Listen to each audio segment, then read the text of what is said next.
புசு புசுன்னு கிறிஸ்பியாக பஜ்ஜி செய்ய 400 கிராம் கடலை மாவு, 1 ஸ்பூன் அளவுக்கு சில்லி பவுடர் சேர்த்துக்கங்க, பெருங்காயத்தூள் கொஞ்சமாக சேர்த்துக்கங்க, 4 ஸ்பூன் அளவுக்கு பச்சரிசி மாவு, உப்பு, அரை டீஸ்பூன் மஞ்சள் சேர்த்து நல்லா ஒரு தடவை கலந்து விட்டுக்கோங்க. அப்புறமேட்டு கொஞ்சம் கொஞ்சமாக தண்ணி விட்டுக்கலாம்.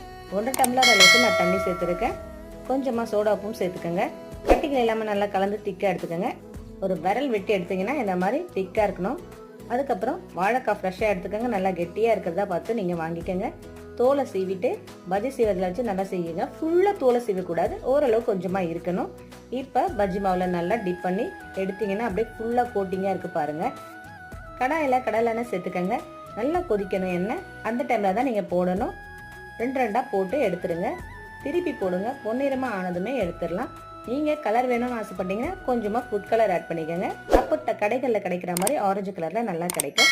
கலர் சேர்க்காம எவ்வளோ சூப்பராக இருக்குது பாருங்கள். நீங்களும் செஞ்சு பாருங்கள். எப்படி சொல்லுங்கள்.